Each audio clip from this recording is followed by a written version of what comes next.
You pray with me, please. May the words of my mouth and the meditations of all of our hearts be acceptable to you, O God, our rock and our Redeemer. Amen. So I need to start this morning with a question for you. When I say July 4th, what are the words that first come into your head? Okay, so here we go. You can just shout them out. Fireworks, okay. What else do we have? Independence. I heard over here? Hamburgers. Anything else? Your daddy. Lobster. We're all coming to your house today. The flag. Okay. Anything else? Luminaries. Oh, lovely. Anything else? Yes. History. Very cool. Anything else? What about the word freedom? I didn't hear that? Oh, Betsy, I didn't hear that. Thank you. Okay. So in thinking about the word freedom, when I say the word freedom, what other words come to mind? Anything? Anything for freedom? Slavery. Choices. Excellent. Veterans. Responsibility. Independence. Wonderful. Wonderful. Thank you. As we think about freedom this morning and on this July 4th weekend, I invite you to take the words that you've heard for both the 4th of July and for freedom and to tuck them into your pocket because you may want to think about these words a little later. In looking at today's passage from Matthew, I think the message that touches my heart are the words concerning welcome, or how in welcoming others we welcome Christ. In welcoming others, we welcome Christ. Please hold that thought in your hearts as well. This morning, I'd like to share with you two stories about freedom and about immigration into this country. As we think about immigration, we might look at it as something that happened to somebody else's family. But unless you are 1% of the population that is American Indian or Alaskan Native, we all, in one form or another, immigrated here. We might hear stories of immigration that can maybe leave us angry or maybe even a little bit frightened. However, I believe these two stories I'm about to tell you will touch your hearts. So here we go. In 2007, I had the opportunity to travel to Euro, Honduras, with a group called Honduras Hope. Honduras Hope, as their brochure will tell you, is a 100% volunteer organization that empowers economically and politically marginalized people in rural Honduras to create stronger, more resilient, and self-sufficient communities. Ultimately, the goal of all of their various programs, through education, through better diet, and better living conditions, along with hard work, is to keep people in Honduras, curbing the pressure to immigrate, to make it possible for them to stay in their country.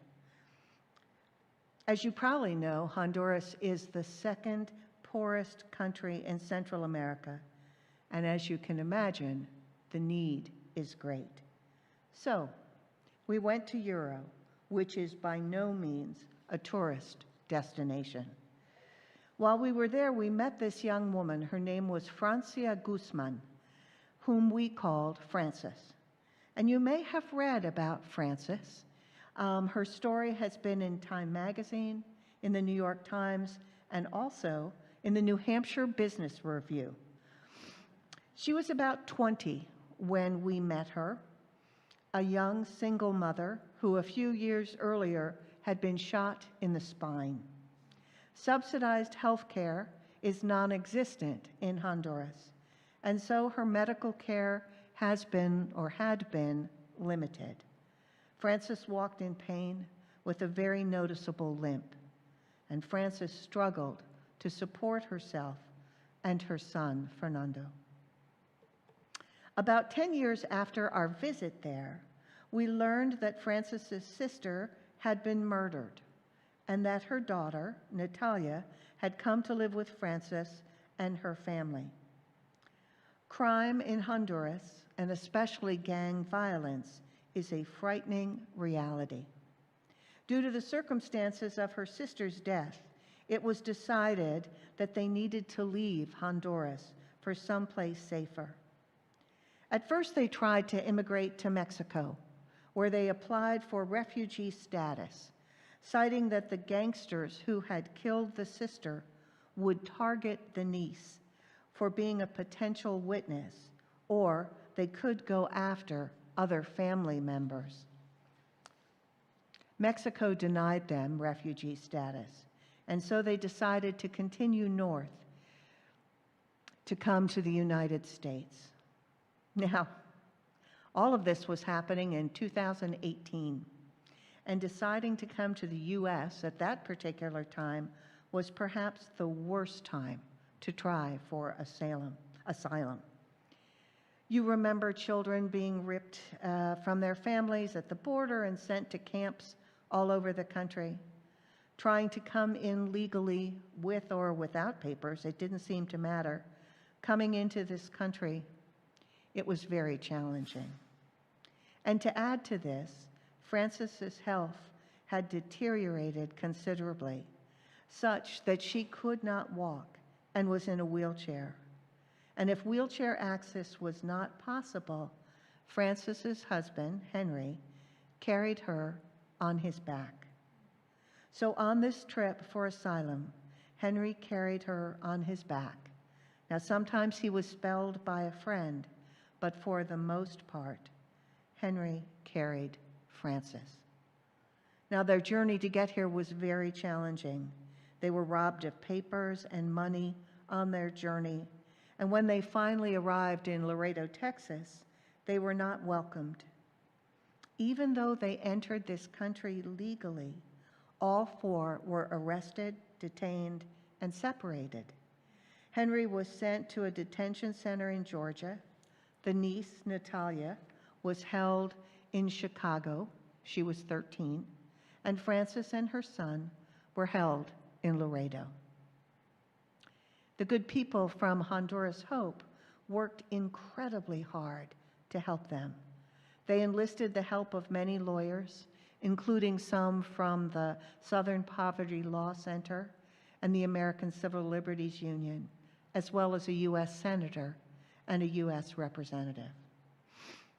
After being held for a month in Laredo, Frances and her son were released. 3 months later, Natalia, the niece, was able to join Frances and Fernando. And 6 months later, husband Henry joined the three of them. Thanks to the kindness of so many people, this family now lives in New Hampshire. They had a little trouble getting used to the change in weather,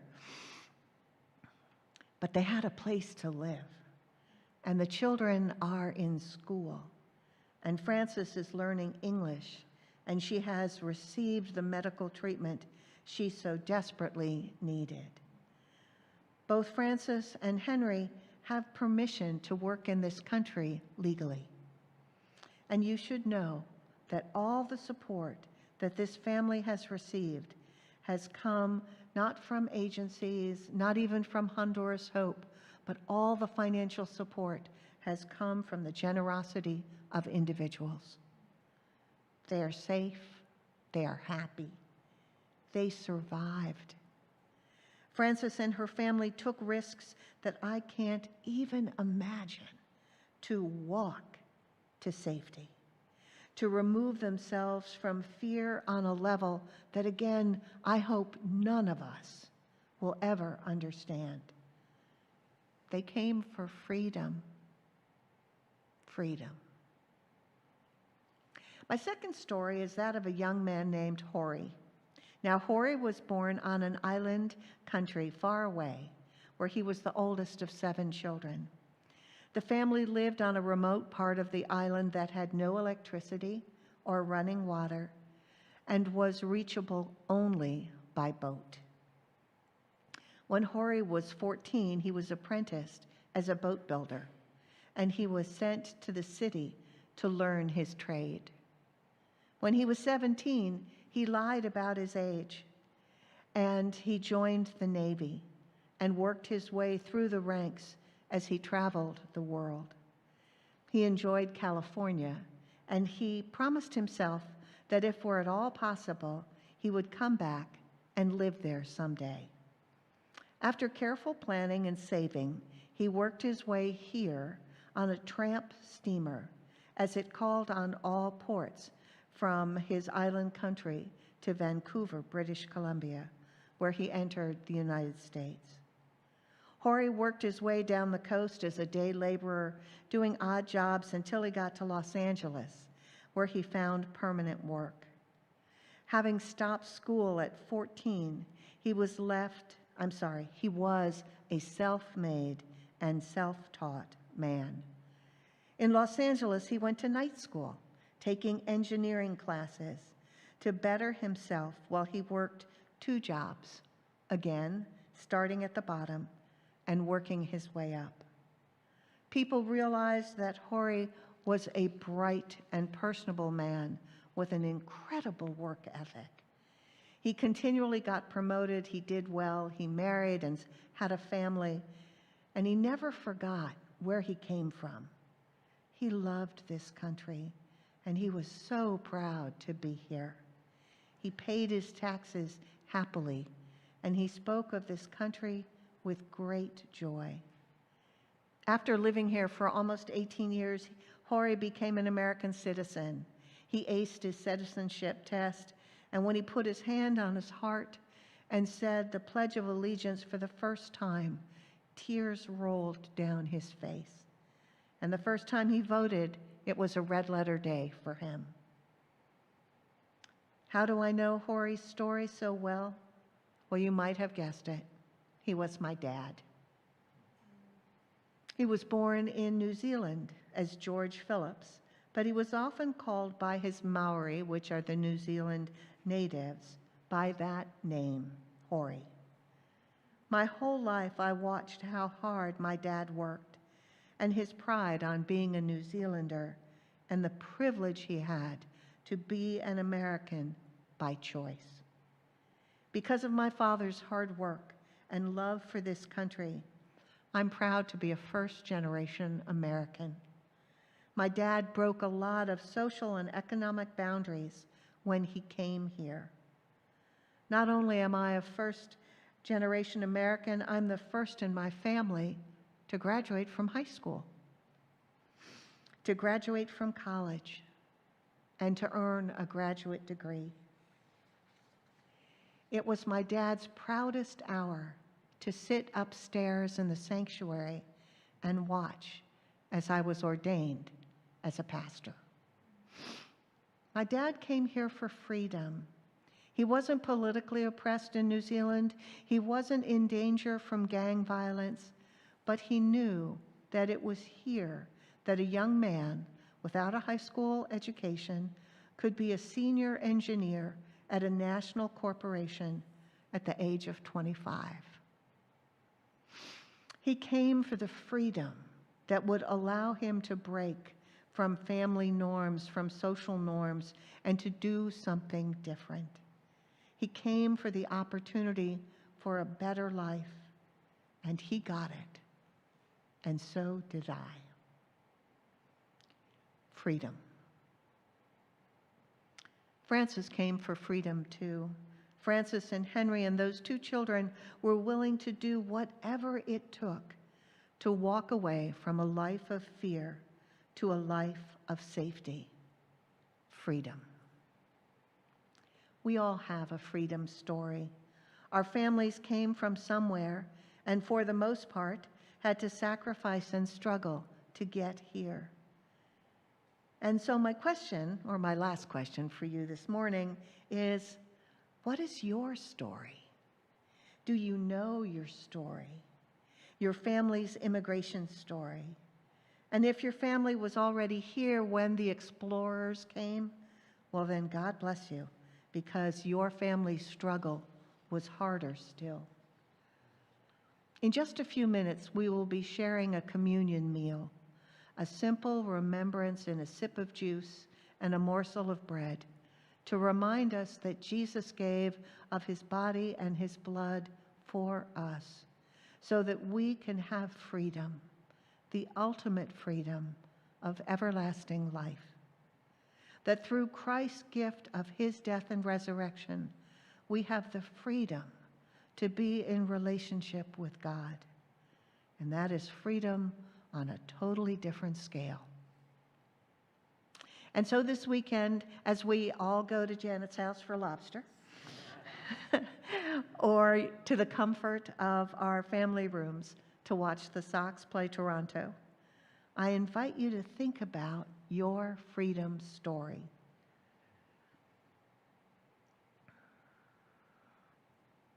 Do you know your family's story? What brought your family here? Who brought your family here?